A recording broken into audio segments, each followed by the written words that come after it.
This is Reverend Dr. William J. Barber, and we are listening to the Ralph Nader Radio Hour. Geography is everything. It's what happens, when it happens, in some cases why it happens, but most importantly, where it happens. Stand up, you've been sailing way too long. Welcome to the Ralph Nader Radio Hour. My name is Steve Scrovan, along with my co-host David Feldman. Hello, David. Good morning. And of course, wouldn't be a Ralph Nader Radio Hour without the man of the hour, Ralph Nader. Hello, Ralph. Hello, everybody.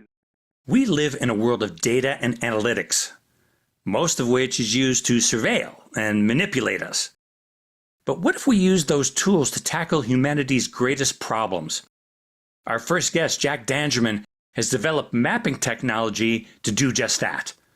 Mr. Dangermond is president of Esri, the Environmental Systems Research Institute, and he is recognized as one of the most influential people in the field of Geographic Information System, GIS technology. In his new book, The Power of Where, a geographic approach to the world's greatest challenges, he explains how every map tells a story and how a growing GIS community is facing down humanity's big problems: climate change, hunger, water scarcity, economic inequity, and biodiversity loss. We'll speak to him about his book and how we can use a geographic approach, a way of solving problems that uses spatial location to perceive and understand patterns, to inform our decisions on anything from wildlife migration and rising seas to urban planning and food production. Next up, we take a look at a bit of the darker side of technology when we welcome back John R. McArthur, journalist, author, and president of Harper's magazine, who has published an article in The Guardian about a groundbreaking study conducted by a group of neuroscientists at Columbia University that shows kids learn better on paper than on screens. That's something one might have guessed, but now this study provides some hard evidence. This peer-reviewed study determined that kids really do absorb and retain more from what they read on paper than from what they read on screens, especially those in the crucial developmental ages between 10 and 12. The problem is that more and more schools are going digital, and big tech companies like Google are taking over the classroom, making billions of dollars selling Chromebooks. Are the school boards, the teachers' unions, and the PTAs strong enough to push back? As always, somewhere in the middle, we'll check in with our tireless corporate crime reporter, Russell Mokhiber. But first, let's hear about why, in the words of our first guest, geography is everything. David? Jack Dangermond is president of Esri, Environmental Systems Research Institute, and is recognized as one of the most influential people in the field of Geographic Information System, GIS technology. Jack, along with his wife Laura, founded Esri in 1969. He is the author of The Power of Where, a geographic approach to the world's greatest challenges. Welcome back to the Ralph Nader Radio Hour, Jack Dangermond. Thank you very much, David. Yeah, welcome back, Jack. Our listeners should know that this is really going to be a very eye-opening, graphic, educational interview with Jack.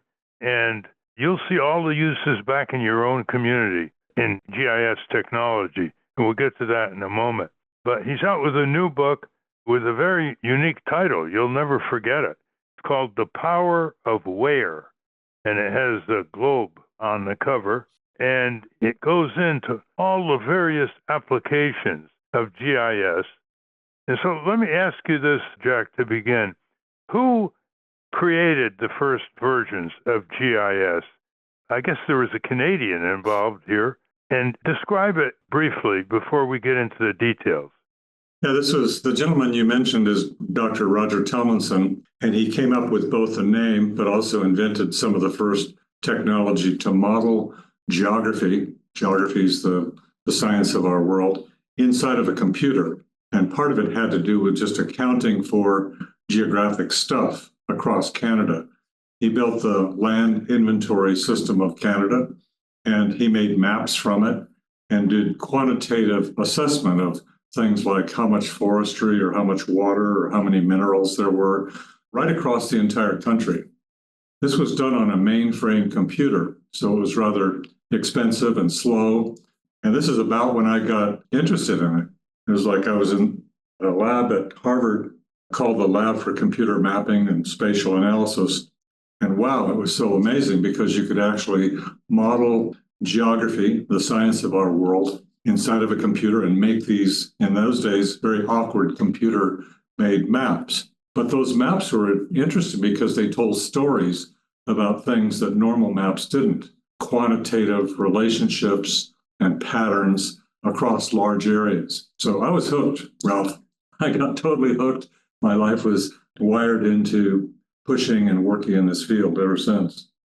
Well, the mapping, we're all used to traditional maps and National Geographic type maps, geological survey type maps, but these provide details like you can find out through these maps, which are used, by the way, all over the world and by towns, counties, governments, corporations, civic groups. You can use these maps to find out what the pattern is of police monitoring neighborhoods. Do they stick mostly to the upscale neighborhoods and don't go and see what's going on in the poor areas and protect people?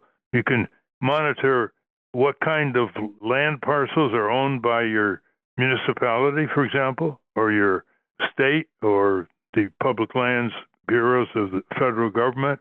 You really can't think of almost anything that cannot be mapped and therefore become very graphic.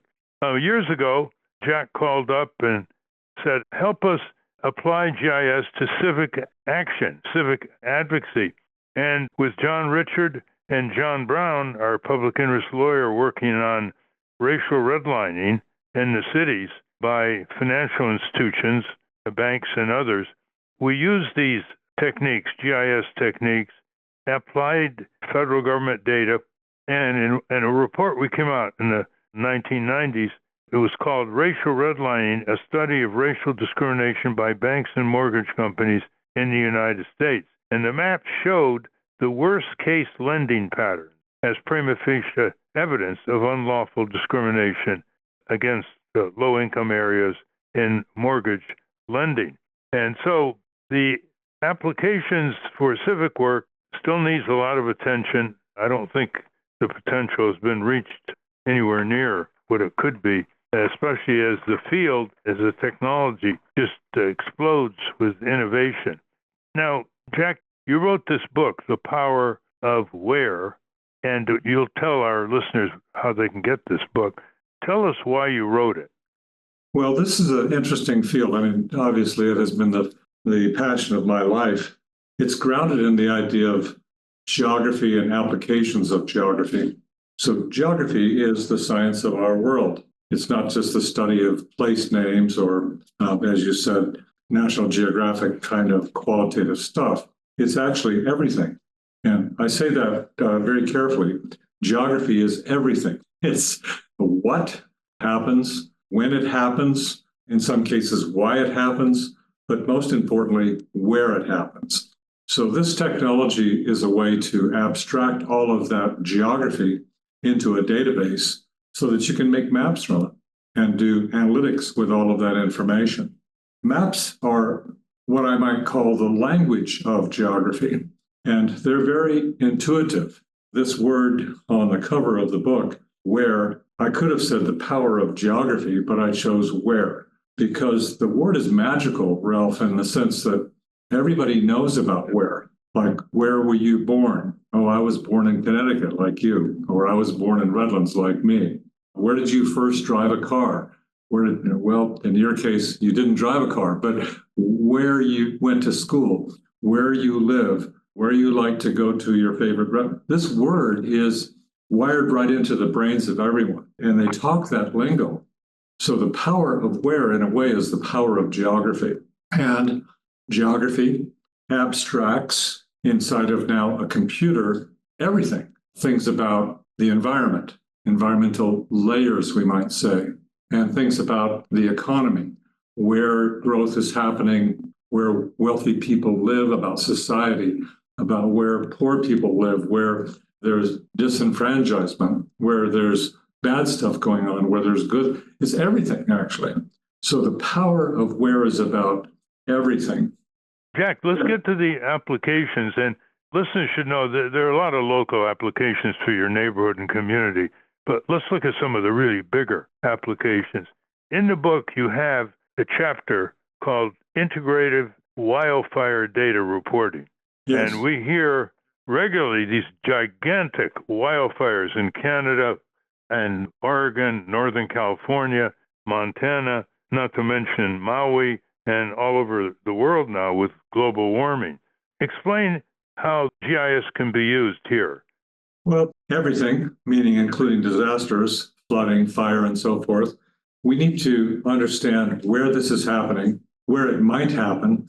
So organizations like FEMA or emergency response organizations, they want to prepare in advance or plan for disasters. So pre-disaster preparation is sort of step one in the emergency response life cycle. And then impacting communities as well, we have to assess the damage. So that's a second kind of big step.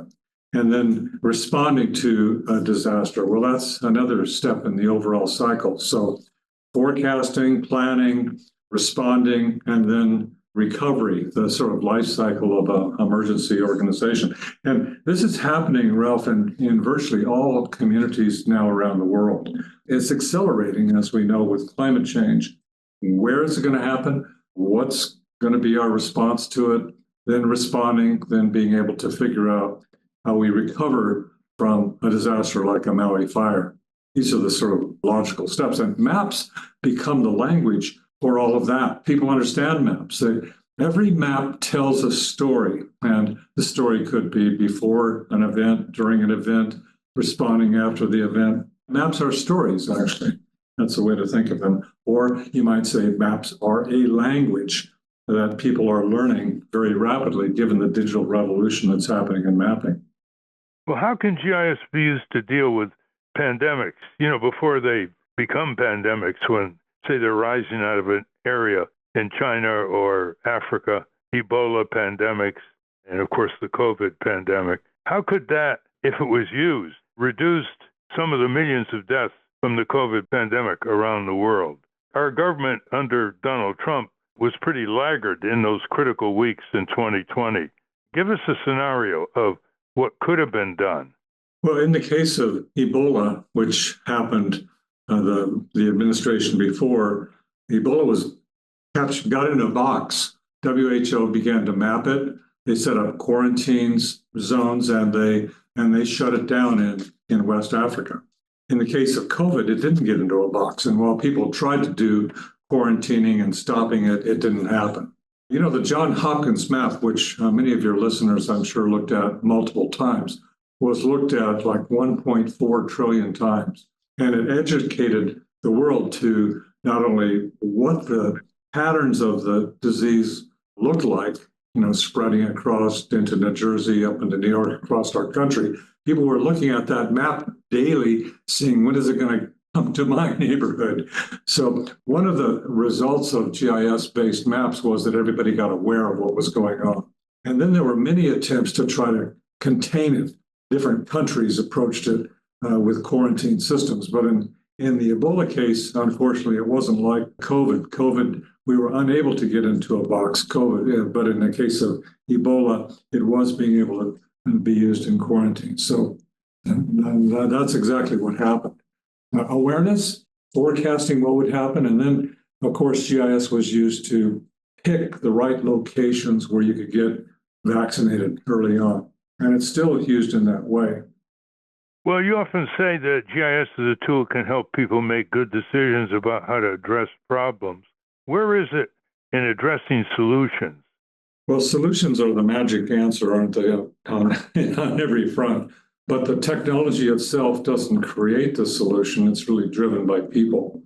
And most of my users are doing their normal work every day. They're doing asset management or resource management or water management. They're doing land use planning. But the power of GIS, it seems to me, is that it inspires people to go beyond their normal work and look at the context. And the context is considering factors that are not just in the normal workflow of a person's work. It's seeing how problems can be solved more holistically by bringing in other kinds of information outside of the normal domain of work.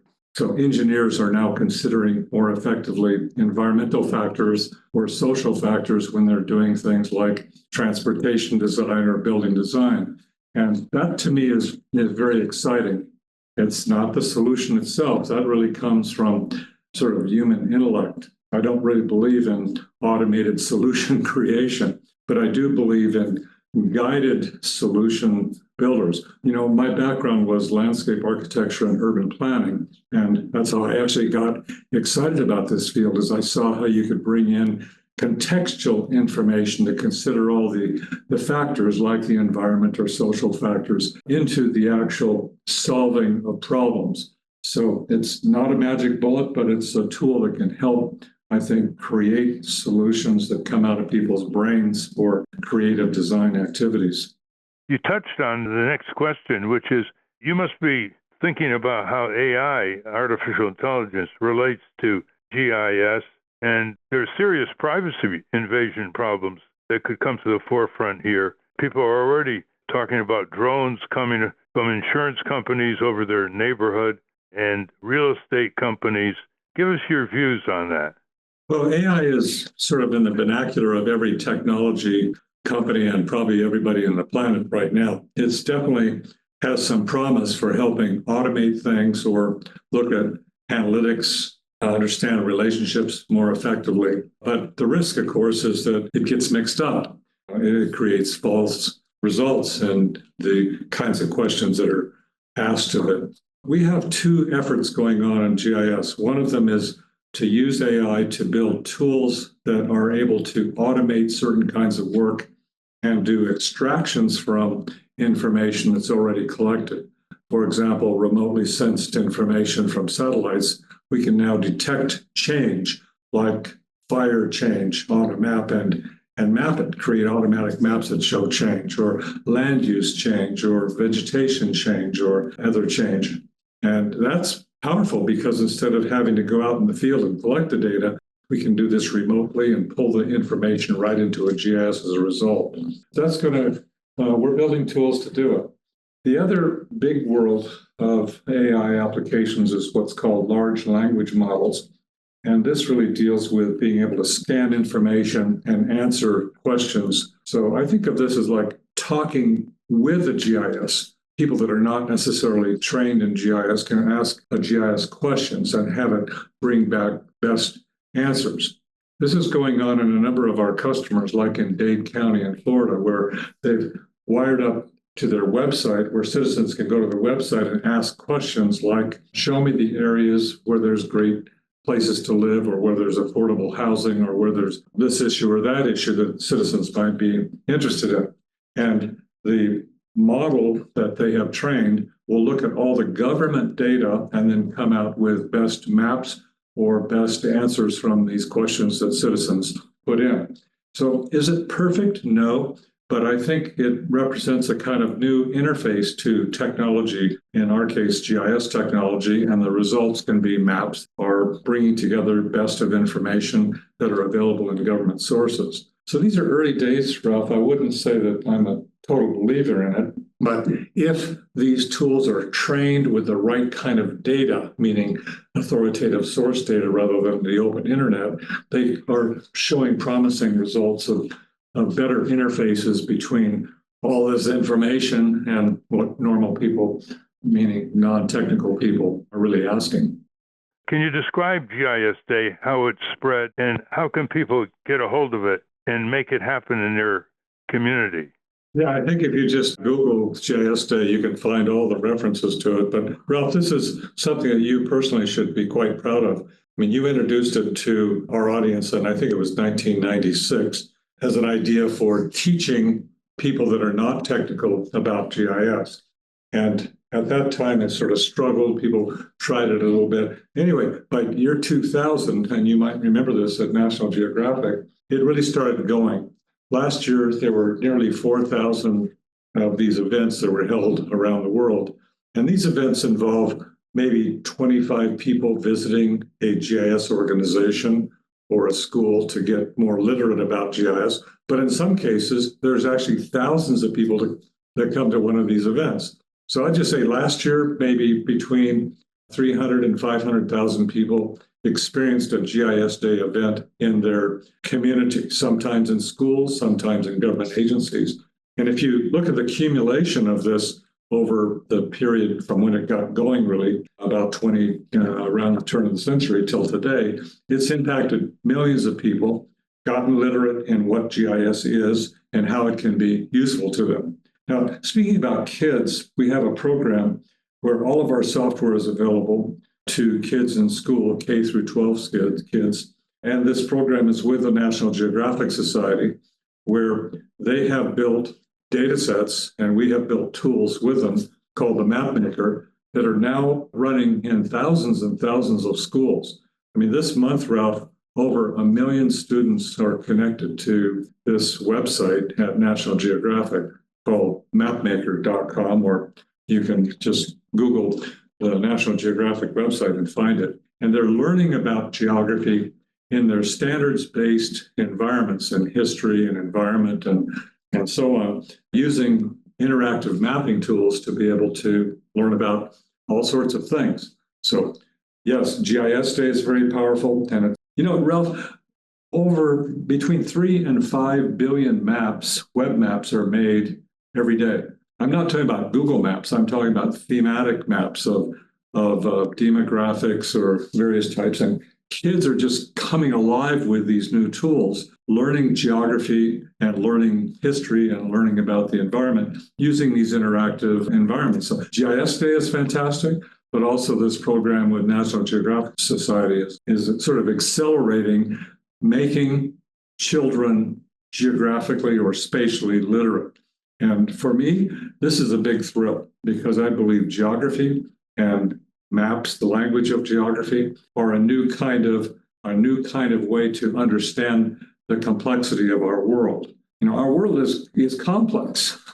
These relationships, sort of a web of the world, is hard to fathom. And using these interactive mapping tools, people can learn a lot in a short amount of time. They can see context as well as all the content that they're learning in their various disciplines. So yeah, you can tell I'm a great enthusiast of these tools, what they mean. Well, you've got a new delivery system with this book you've just put out called The Power of Where.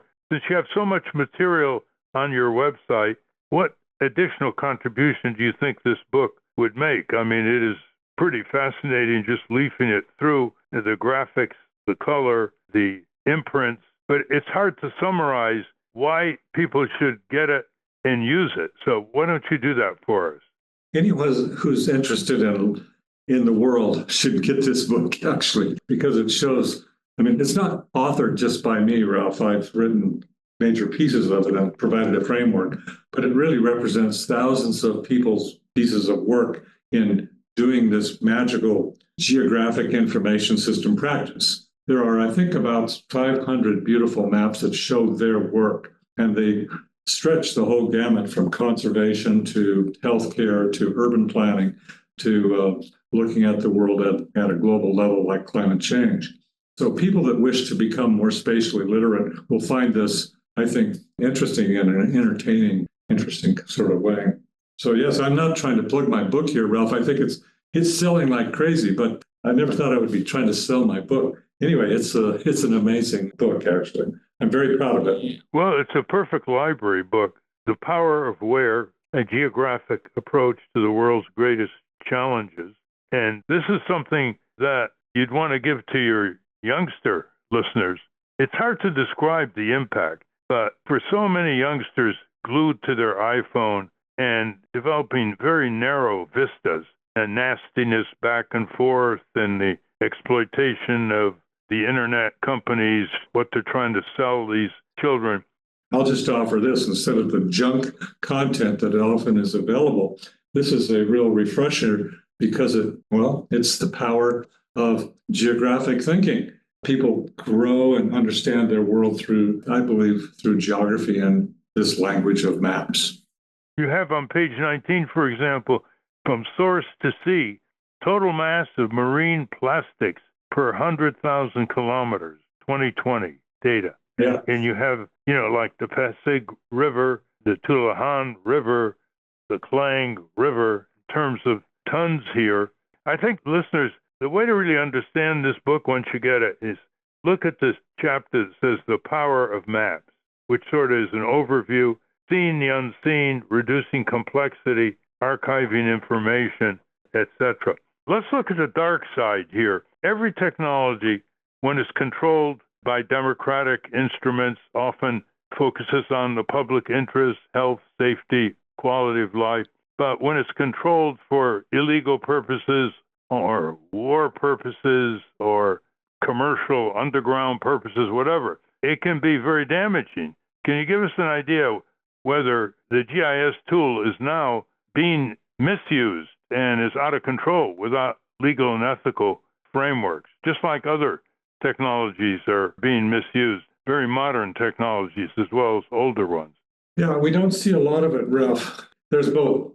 I looked at this question that you have been thinking about it ever since you sent it along. There's not a lot of that misuse going on, except there's potential misuse. There's potential misuse, particularly in these days we worry about, bad data or incorrect data or untruthful information. The truth is, in the mapping world generally, we don't see a lot of people telling lies with maps, but the potential is there.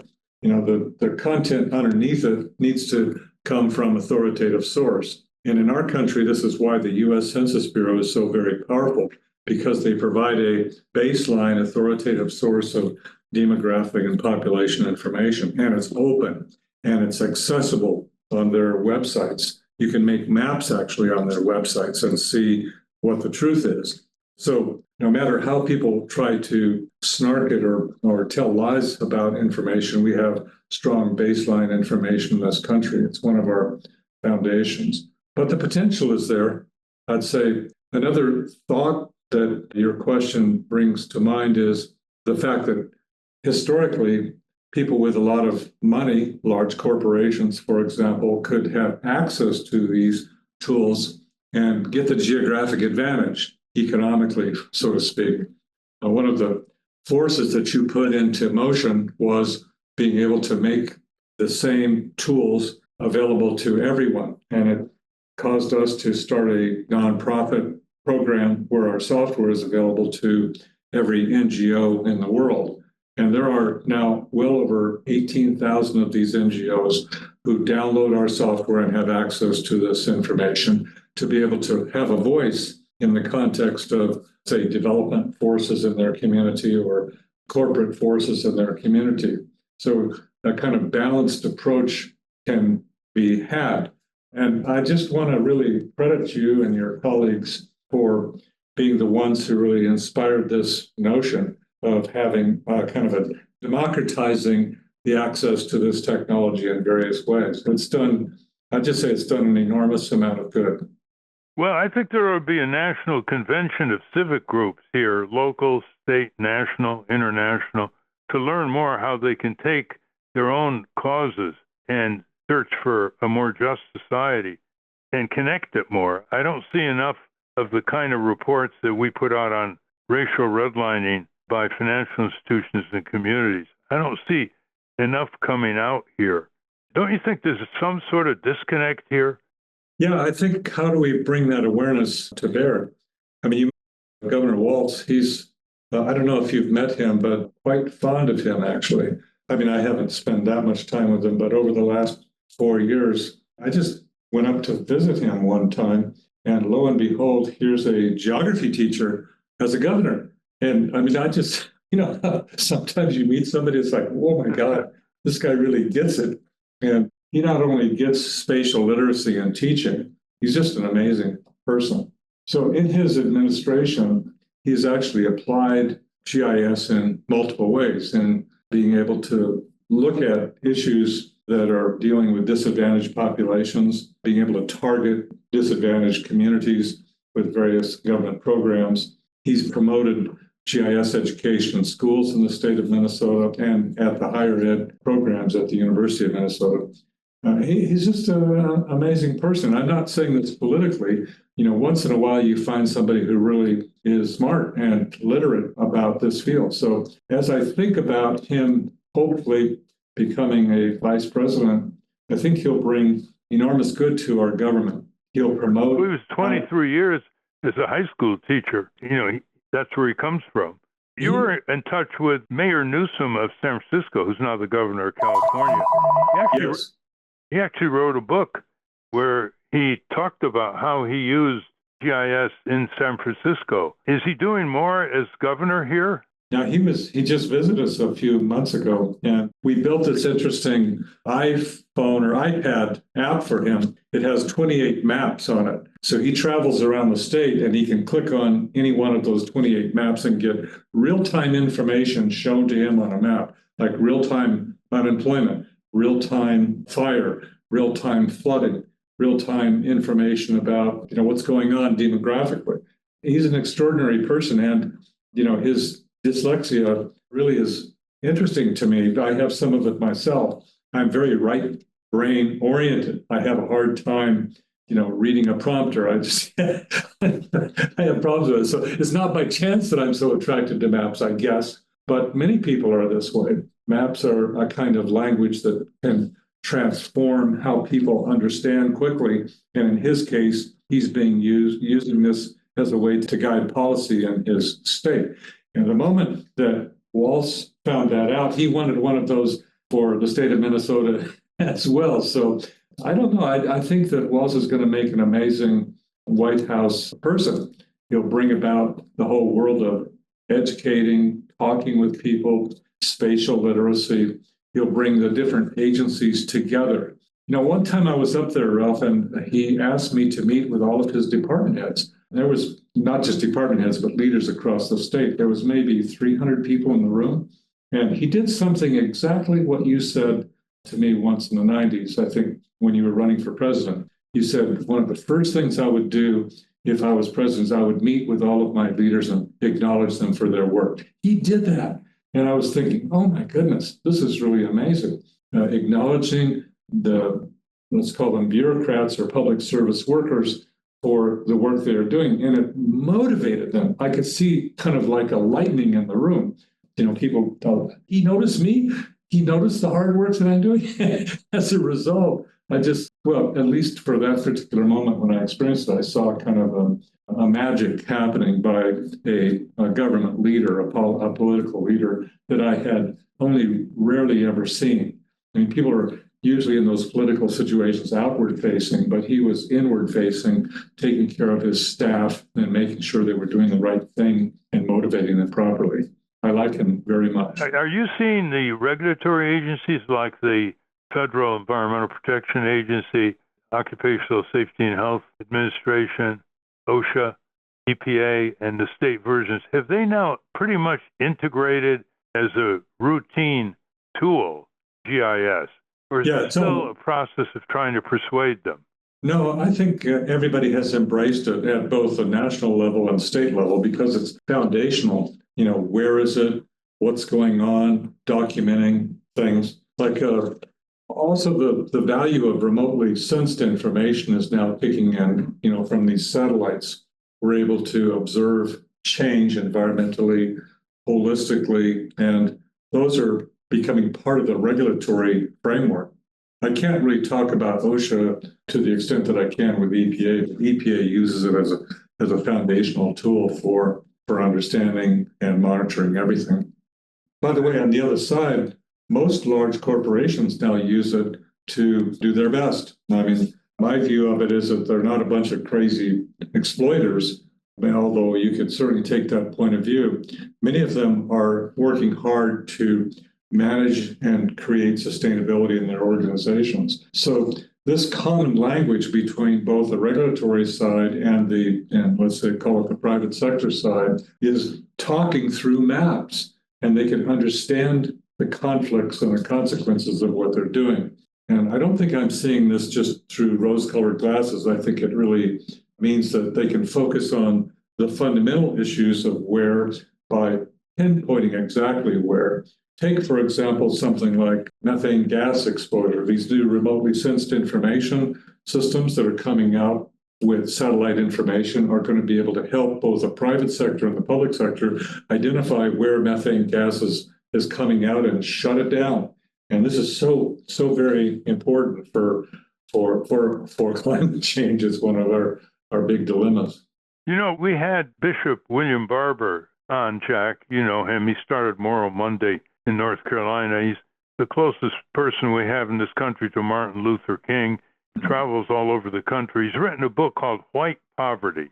And it just occurred to me, there could be a very, very compelling map of white poverty. There are about 60 million poor whites in this country. And people would want to know, where are they concentrated and how dispersed are they? Now, that map has not been done yet, but comment on that. If you were talking to Bishop Barber now, and he wants to spread the word that it's not just black poverty, it's white poverty, it's class, it's not just race. He's starting a center at Yale University now. How would you advise him, just to be very practical on one area? Well, it turns out that the Census Bureau actually has statistics on just about everything that would make such a map able to be made, because it measures both race and also income. And it does it down to the block group by geography. Those are about 1,200 people. And you can make such a map. It's not a dot map. It's these block group areas and cities, and show it quite distinctly. And that's a great idea, Ralph. I think we should make that map. Well, our time is up, Jack. We've been talking with Jack Dangermond of the Esri Corporation in Redlands, California. And before we close, just tell people who want to do a GIS day in their high school, community college, middle school, where they go to get ready to use information for that day. Yeah, if they just Google GIS Day, they'll get a ton of information, website access where they can download links and find information, instructions about how to hold one of these GIS days. And it's a lot of fun, Ralph. Thank you very much for your contributions over the years. It's been inspirational for me. Thank you. Well, thank you, Jack. And when is GIS Day this year? It's in the fall, usually, isn't it? It's in November during GIS week.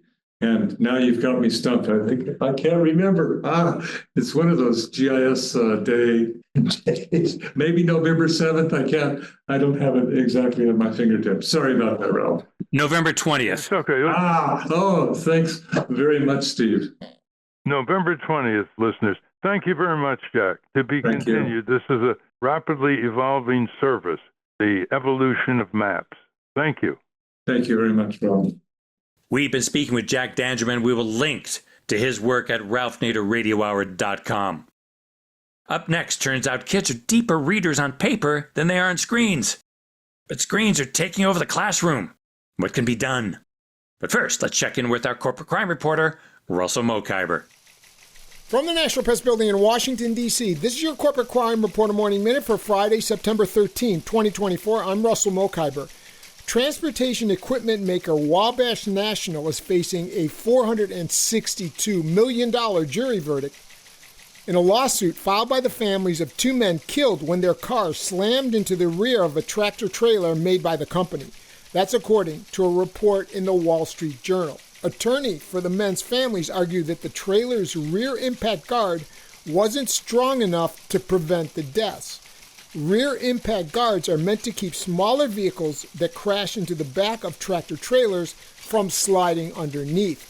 Wabash argued that the trailer, which was manufactured in 2004, complied with all existing regulatory standards when it was made, and that the 2019 crash wasn't survivable. For the Corporate Crime Reporter, I'm Russell Mokhiber. Thank you, Russell. Welcome back to the Ralph Nader Radio Hour. I'm Steve Scrovan, along with David Feldman, Hannah, and Ralph. The reading comprehension skills of tweens trending downward. Are screens to blame? David.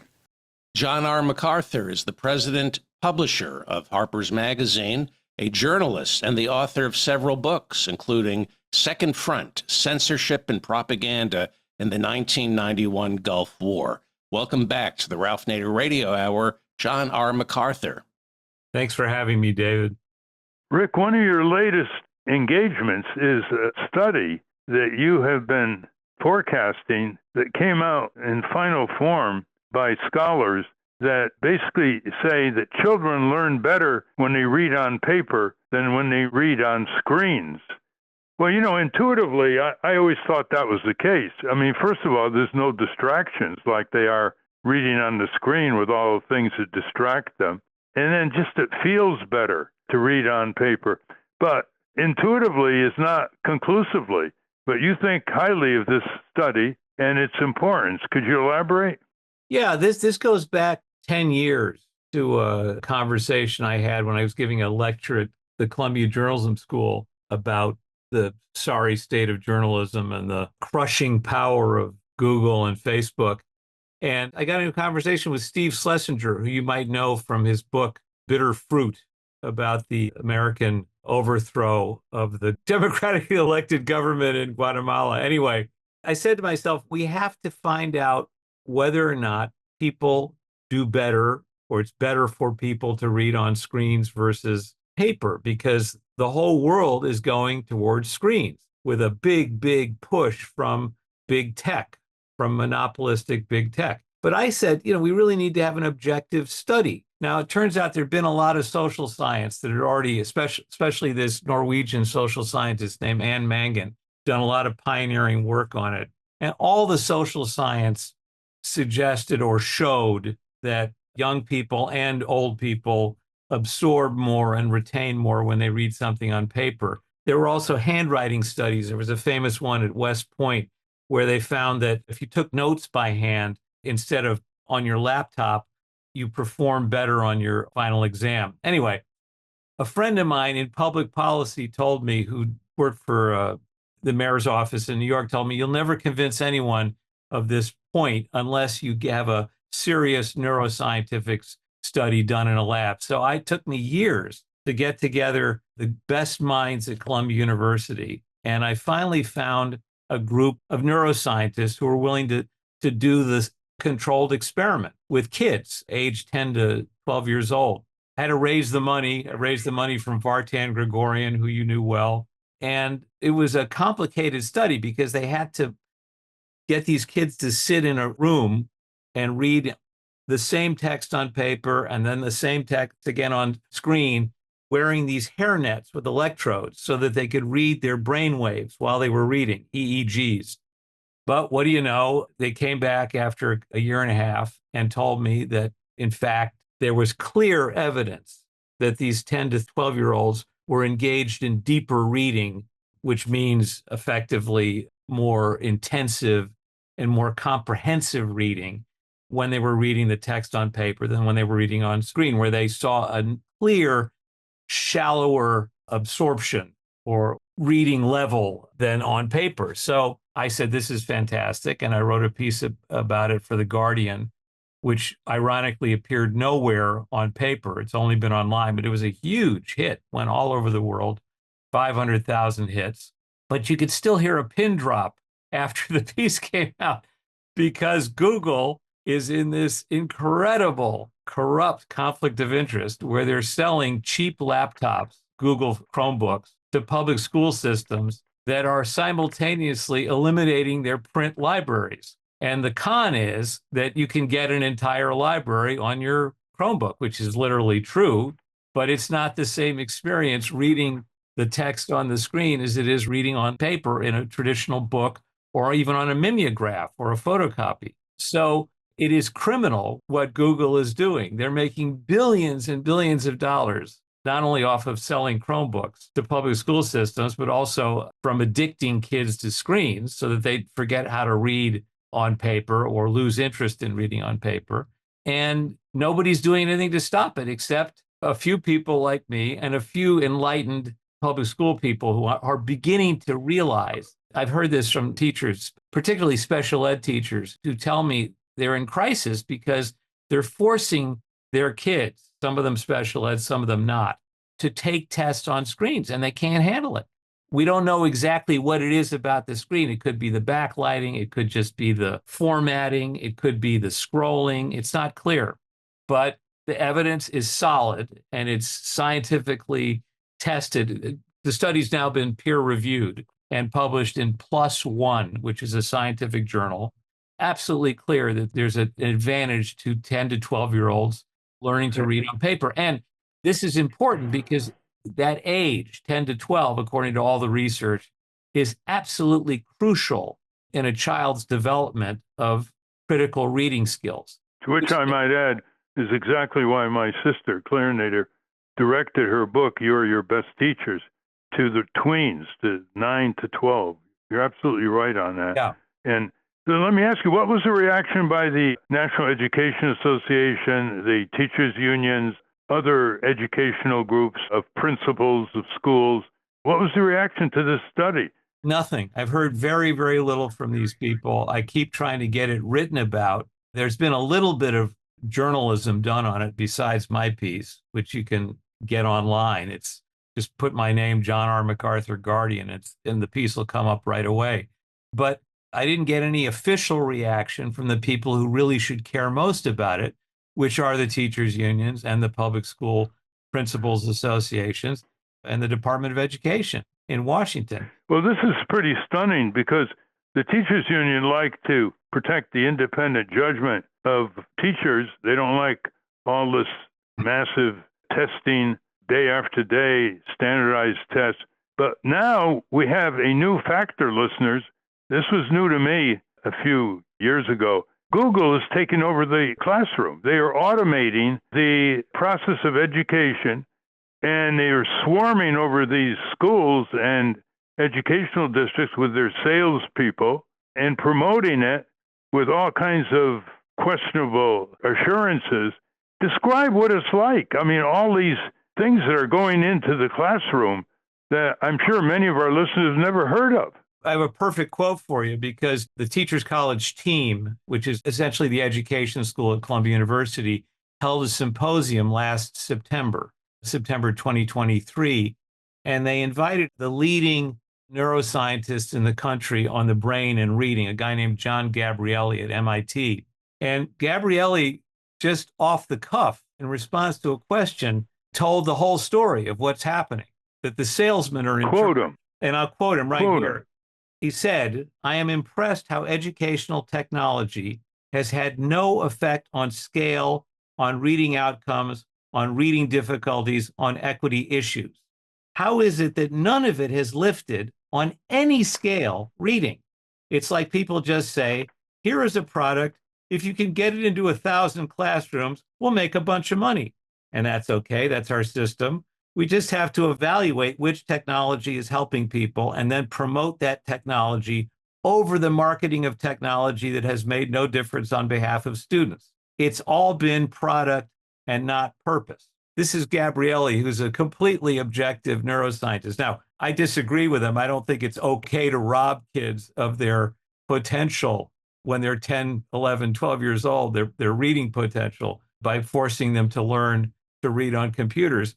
But you get Gabrielli's point.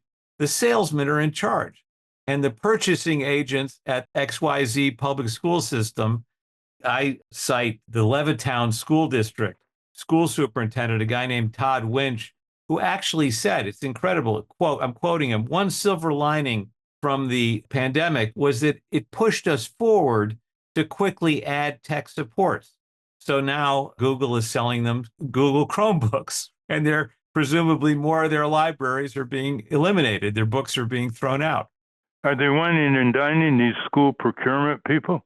This like other companies have done on other matters? Yeah, that reporting I haven't done, but you can assume that Google's got their salesmen and their lobbyists out promoting their best corporate interests. What about the parent-teachers associations? Do they have any impact anymore? I don't know. I mean, I've been trying to get mainstream journalism to write about this. A couple of people have done the Hechinger Report, the wonderful online journalism service that covers education. They did a good piece about it. And I'm trying to get a columnist or a major newspaper to write an editorial about it. And it's very, very difficult. Nobody wants to hear it. And it's almost as if they're embarrassed to write about it because, as you said, common sense tells you just instinctively, you figure, well, if somebody's looking at a page on a book, in a book or in a newspaper, there's less distractions and there's more focus on what you're actually reading. Whereas on a screen, you have a tendency to get distracted and the lighting is not good and so on and so forth.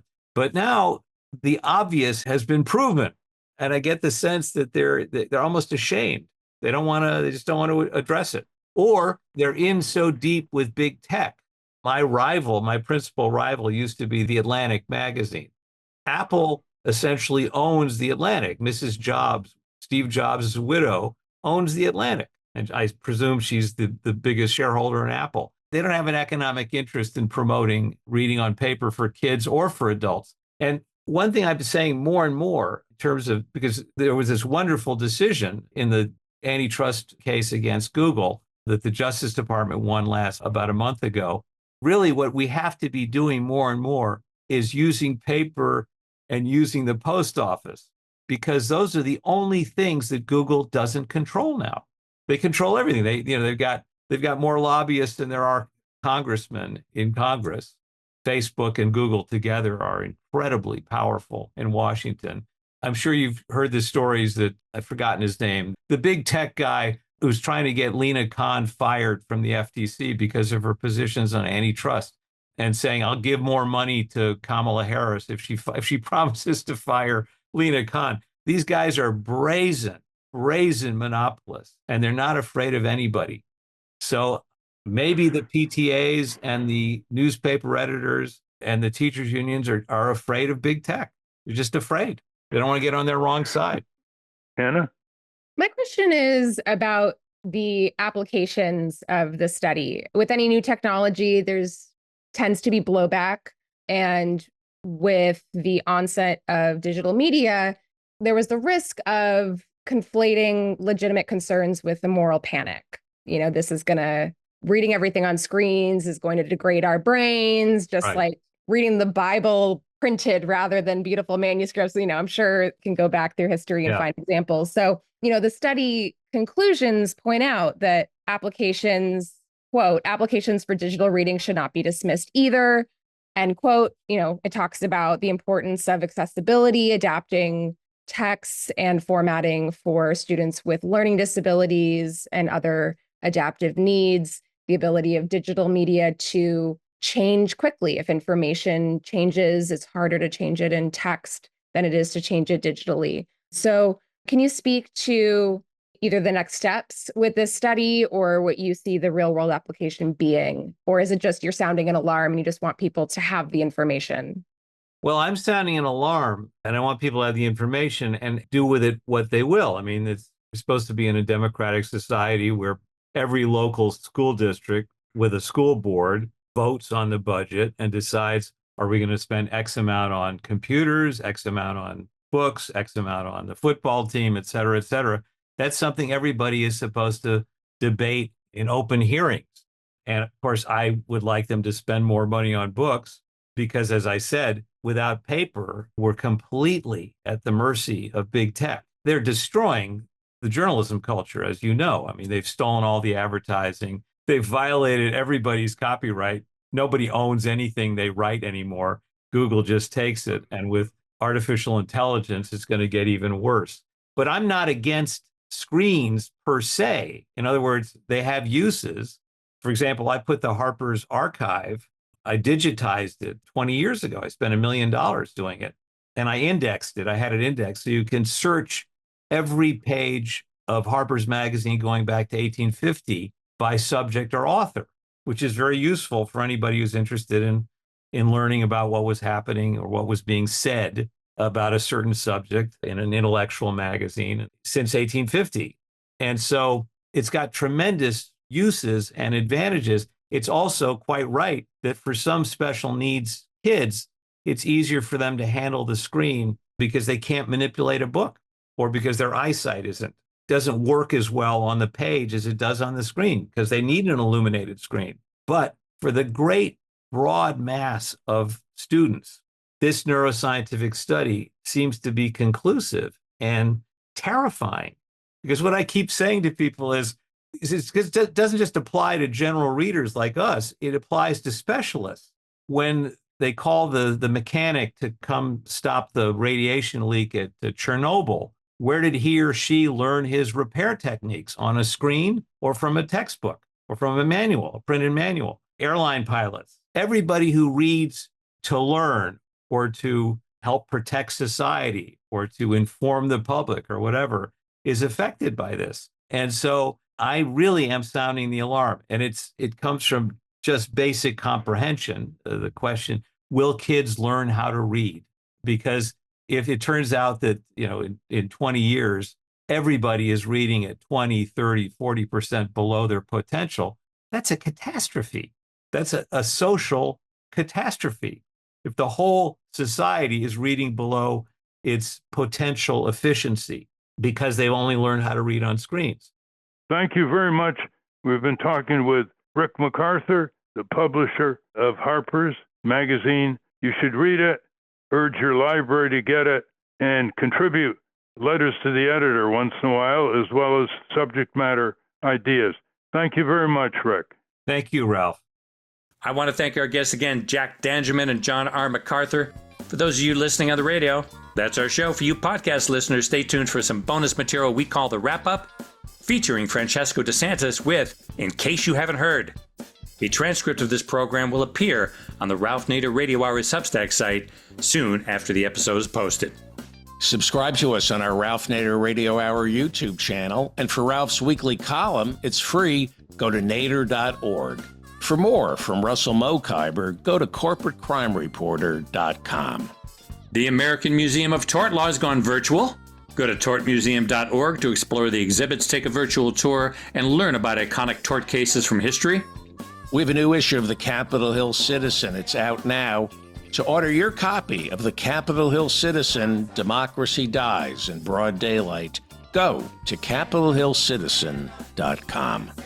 And remember to continue the conversation after each show. Go to the comments section at ralphnaderradiohour.com and post a comment or question on this week's episode. Join our regular commenters. We've got some great commenters, and we read them all. We don't necessarily like them all, but we read them all. The producers of the Ralph Nader Radio Hour are Jimmy Lee Wirt, Hannah Feldman, Matthew Marin. Our executive producer is Alan Minsky. Our theme music, Stand Up, Rise Up, was written and performed by Kemp Harris. Our proofreader is Elizabeth Solomon. Our social media manager is Stephen Wendt. Join us next week on the Ralph Nader Radio Hour. Thank you, Ralph. Thank you, everybody. Oh, you've been sitting way too long. Oh, step up. You know what's right and you know what's wrong. Rise up. Don't let the system hold you down. Stand up. Stand up. You've been sitting way too long. Stand up. Oh, you should. Step up. Step up.